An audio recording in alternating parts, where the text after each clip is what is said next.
നമസ്കാരം എല്ലാ കുട്ടികൾക്കും ഗിരീഷ് സാറാണ്. അന്നേരം നാളെ പരീക്ഷ, ഇന്ന് പാല് കാച്ച്, നാളെ കല്യാണം, ഇങ്ങനെയൊക്കെ പറയുന്ന പോലെ നല്ല ഭയങ്കര ടെൻഷനൊന്നും അടിക്കേണ്ട ആവശ്യമില്ല.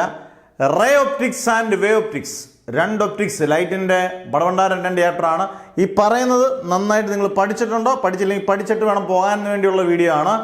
റേ ഒപ്റ്റിക്സിനകത്ത് ശ്രദ്ധിക്കേണ്ട കാര്യങ്ങൾ പറയാം. റേ ഒപ്റ്റിക്സിനെ രണ്ട് തട്ടായിട്ട് തിരിച്ചേക്കാം. Ray optics and optical instruments എന്നാണ് ഇതിൻ്റെ യഥാർത്ഥത്തിൽ പേര്. അന്നേരം എന്തൊക്കെ കാര്യങ്ങൾ പഠിക്കണം? ആദ്യം ഇതെല്ലാം നമ്മൾ 55 ദിവസം എന്നാൽ പോലും ഏതെങ്കിലും വിട്ടുപോയിട്ടുണ്ടെങ്കിൽ ഇവിടെ ഞാൻ പറയുന്നതായിരിക്കും. നിങ്ങൾ ശ്രദ്ധിച്ച് കേട്ടോണം. മാക്സിമം ഷെയർ ചെയ്യുക. സബ്സ്ക്രൈബ് ചെയ്യാനുള്ളവർ സബ്സ്ക്രൈബ് ചെയ്ത് വെച്ചേക്കുക.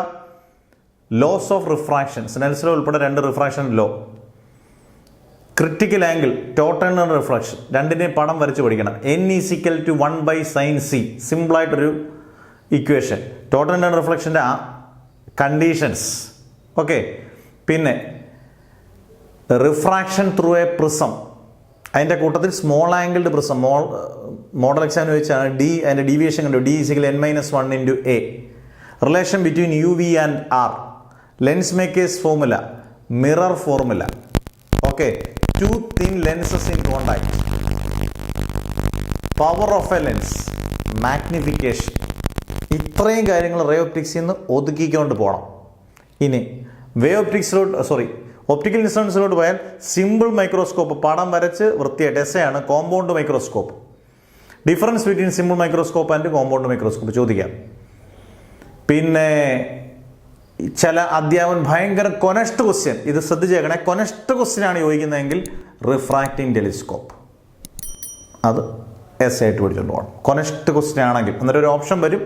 എന്നാലും നിങ്ങൾ ഒരു എന്താണ് ടെൻഷൻ എടുക്കേണ്ട, അതൊന്ന് നോക്കിക്കൊണ്ട് പോകുന്നതായിരിക്കും റിഫ്രാക്റ്റിംഗ് ടെലിസ്കോപ്പ്. പിന്നെ ടെൻഷൻ വേണ്ട.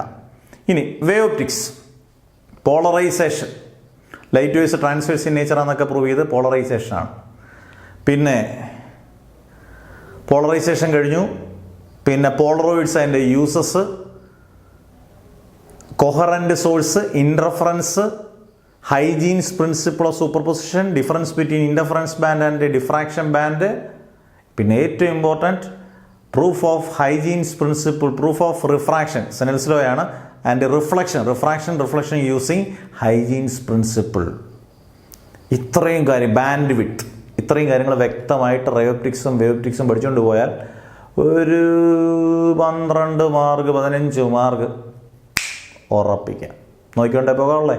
അടുത്ത വീഡിയോ പെട്ടെന്ന് തന്നെ വരും കേട്ടോ, 2 മണിക്കൂറിനുള്ളിൽ. അന്നേരം നോക്കിക്കൊണ്ട് പോകണം, പഠിച്ചോണം. നല്ല മാർക്ക് കിട്ടട്ടെ എന്ന് പ്രാർത്ഥിക്കുന്നു. Never ever give up.